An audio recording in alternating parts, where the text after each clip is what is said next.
एक 5 घर की जिम्मेदारी लेता हूं और उन 5 घर के अवाम को, वहां के रहने वालों को मैं राग़िब करूंगा, उनको मैं कहूंगा जाकर कि मजलिस की कामयाबी के लिए निकल कर वोट डालिए। और अब इंतखाबात जो है 13 मई को है, 10 तारीख के दिन, 11 तारीख के दिन इंतखाबी मुहिम इख्तिताम को पहुंचेगी। हफ्ते का दिन है, 12 को इतवार है, 13 को पीर है। तो बहुत से लोग अभी से प्रोग्राम बना लिए, अरे मियाँ 3 दिन की छुट्टी मिलती है अपन निकल जाएंगे। ये अजीब और गरीब मामला है। आपको अगर जाना है तो आप 13 के बाद जाओ ना। ये हिंदुस्तान की तारीख का सबसे खतरनाक और अहम पार्लियामेंट का इलेक्शन है। अगर आप बोलेंगे, भाई एक साहब मेरे को बोले कि अरे नहीं असद साहब आप तो जीत रहे, कैसा भी? बोला कैसा मालूम आपको? इल्म गैब है आप कहने, या आप कहने कश्फ करामात जारी हो रहे? नहीं हम दुआ कर रहे। अरे मेरे भाई, तारीख गवाह है कि दुआ के साथ मैदान अमल में आना पड़ता आपको। दुआ कर भाई, यकीनन दुआ बहुत बड़ी चीज है। अगर दुआ पे ही सब हो जाता तो फिर लोग को मेहनत ही नहीं करना पड़ता। यकीनन नेक लोगों की दुआएं हमारी मेहनत में एक रहमत की तरह साबित होती हैं, और मेहनत तो करना है। तो इसीलिए मेरी आपसे गुजारिश है, उन हजरात से भी मेरी गुजारिश है कि हैदराबाद छोड़ के मत जाइए, रहिए, अपनी वोट का इस्तेमाल करिए अपनी जमात की कामयाबी के लिए। बीजेपी अगर खुदा ना खास्ता दोबारा बरसरे इख्तिदार आती है तो आपका यानी मुस्लिम अक़लियत का रिजर्वेशन ख़त्म करेगी। रिजर्वेशन ख़त्म होगा तो जो गवर्नमेंट के medical, engineering, MBA, MCA colleges में जो एडमिशन मिलता 4% का ख़त्म करेगी।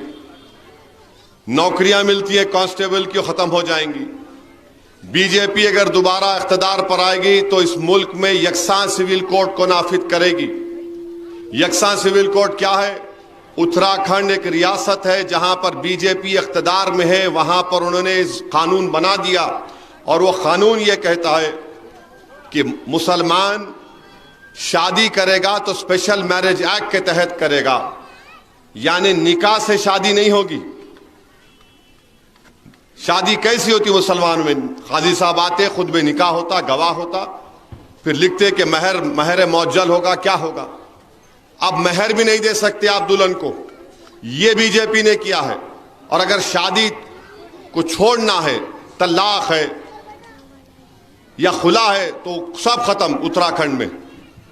ये बीजेपी करना चाहती है पूरे मुल्क में। मेरी बात को गहराई से सोचिए आप। बीजेपी भारत के आइन को, कॉन्स्टिट्यूशन को खत्म करना चाहती है। जो दलित भाइयों को रिजर्वेशन मिल रहा उसको खत्म करना चाहती है।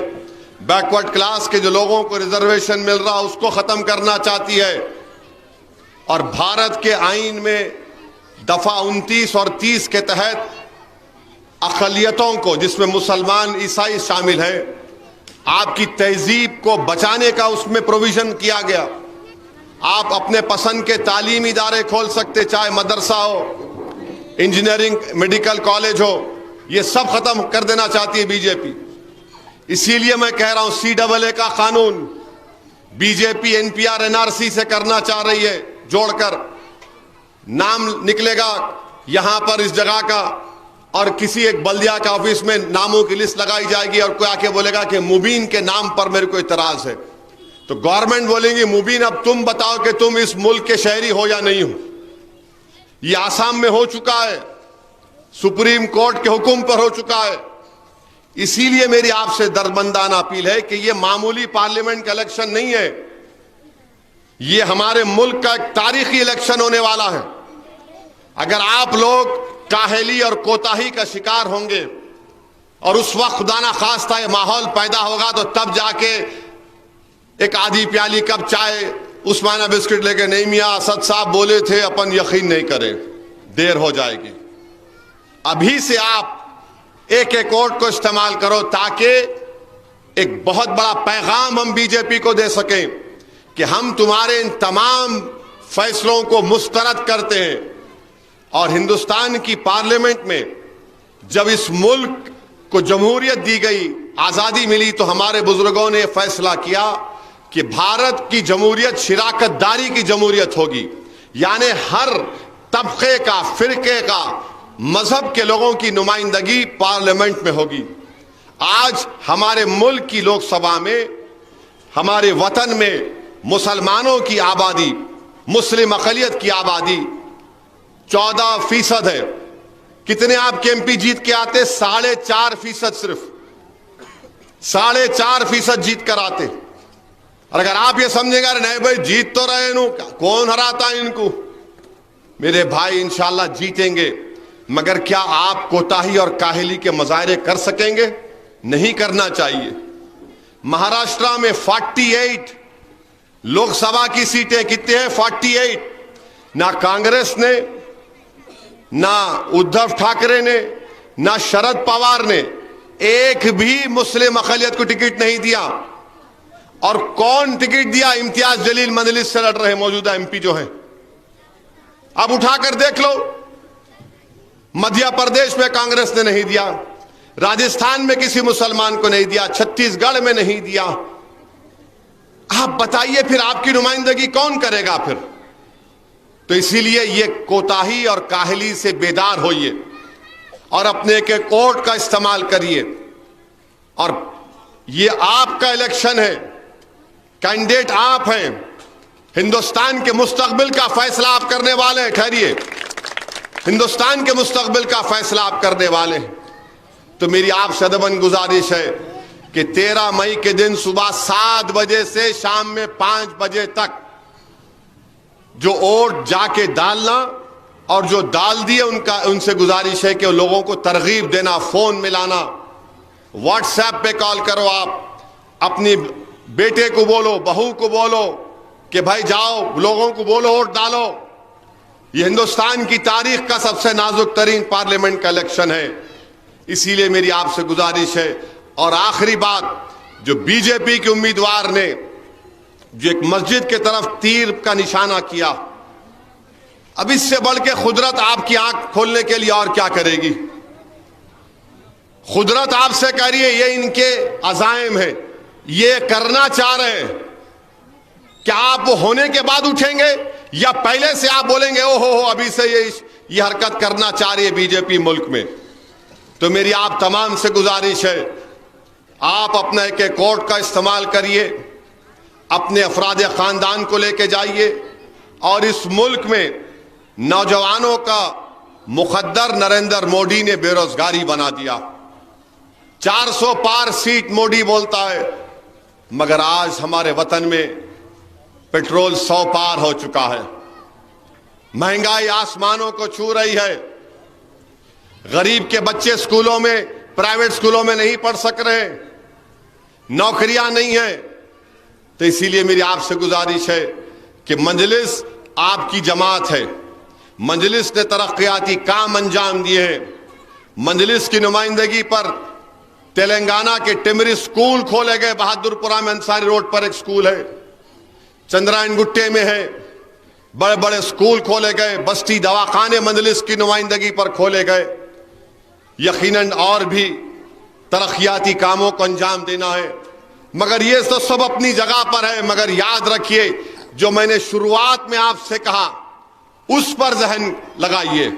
हिजाब का मसला है, आपको अंदाजा भी नहीं है कि उत्तर प्रदेश में बीजेपी की सरकार है। ईद की नमाज आप इंटरनेट पर जाकर देखो, बड़े बड़े उलमाए कराम ने बयान दिया कि ईद की नमाज रोड पर नहीं पढ़ेंगे आप, बल्कि मस्जिद में, इस मस्जिद में 2 बार ईद की नमाज होगी, इस मस्जिद में 3 मरतबा होगी। और हैदराबाद में आपकी जमात है मजलिस, और आप तहज्जुद की नमाज रोडों पर पढ़ रहे थे। आप तहज्जुद की नमाज रोडों पर पढ़ रहे थे। क्यों पढ़ रहे थे? क्योंकि आप मुत्तहिद है, आपकी एक आवाज है मजलिस इत्तेहादुल मुस्लिमीन के रूप में। हम सियासी तौर पर यतीम नहीं है जो उत्तर प्रदेश में आज वह अपने आप को बेसहारा और लाचार मानते हैं। तो मेरी आपसे अदबन गुजारिश है, बुजुर्गों से, मेरी इज्जतदार माँ और बहनों से, नौजवानों से, खास तौर से नौजवानों, आपके मुस्तकबिल की लड़ाई मजलिस लड़ रही है। अगर उस दिन आप लोग सोते रहेंगे और वोट नहीं डालेंगे, दोपहर में 1 बजे उठेंगे, छुट्टी है, अब्बा रात में दोस्तों के साथ जरा यहां जाता हूं वहां जाता हूं, आपको सुनिए, आपका काम यह है कि सब आज से जहन बनाइए, बोलते रहिए। मस्जिदों से ऐलान हो रहा है वोट डालो, अब घर में भी बोलिए, एक होकर अपने घर से निकलकर, और जो पोलिंग बूथ को जाएंगे आप सेल फोन लेके नहीं जाएंगे। सेल फोन पोलिंग बूथ में इजाजत नहीं है। सेल फोन लेके गए, प्रिसाइडिंग अफसर बोलता जाइए, आप सेल फोन लेके बाहर रख के आइए। बाहर कहां रखेंगे आप? बाहर रख ही नहीं सकते आप। बास लोग चिढ़ के चले गए, मैं नहीं डालता वोट, उनके पीछे उनके घर वाले भी चले गए। नुकसान किसका हुआ? आपका हुआ, आपकी पार्टी का हुआ। अंदर जाइए, पतंग के निशान पर बटन दबाइए और खूब दुआ करिए कि अल्लाह हमारे वतन अजीज को बचा ले, अल्लाह भारत को बचा ले। ये तमाम नापाक मंसूबे जो बना रहे, अल्लाह अपने फजल और करम से नबी करीम सल्लल्लाहु अलैहि वसल्लम के सदक़े तुफ़ैल में इन तमाम नापाक अज़ाइम को अल्लाह इनको ख़त्म कर दे, इन ताकतों को अल्लाह फना कर दे। तो और निकलिए, वोट डालिए। और हमारी माँ और बहनों से अपील करूंगा, मैं दौरे कर रहा हूं, हर अम्मा में बुजुर्ग हमारी माँ बोल रही, अरे बाबा उसको हटाओ ना, उसको हटाओ। आज तालाब कट्टे में था तो हमारी एक माँ बोली, अरे उसके मुंह में कीड़े पड़ो। मैं बोला अम्मा ऐसा बोले तो नहीं पड़ते। बोले क्या करना है? बोला बटन दबाओ, बटन दबाओ, एक बार उस पर मट्ठी पड़ो। नहीं होता। बोला मैं बटन दबाओ, बटन दबाए वोट डाले तो सब होता, खाली जबान से बोल दिए तो नहीं होता मेरे भाई। तो आपको अमल करना पड़ेगा। 1,05,000 से ज्यादा वोट इंशाअल्लाह ताला बहादुरपुरा से मंजलिस को आपको दिलाना पड़ेगा। और ये जिम्मेदारी पूरे अराकीन बल्दिया की भी होंगी। आप लोग, आपकी मेहनत, अगर आप मेहनत करेंगे तो यकीनन ये टारगेट को हम अचीव करेंगे। और अगर ये हम अचीव करेंगे तो यकीनन इसका फायदा आपको ही होगा। दोबारा आप बता सकेंगे कि आपने अपने वार्ड में, डिवीजन में ये काम करके दिखाया। तो हम सबको मिलकर काम करना है। मैं यही कहते आप सुरक्षित होगा। मुझे इजाजत दीजिए, मुझे यहां से डबीलपुरा दरवाजे से फिर ओल्ड मलकपेट जाना है। रास्ते में जगह दे दीजिए ताकि जल्दी से मैं पहुंच सकूं।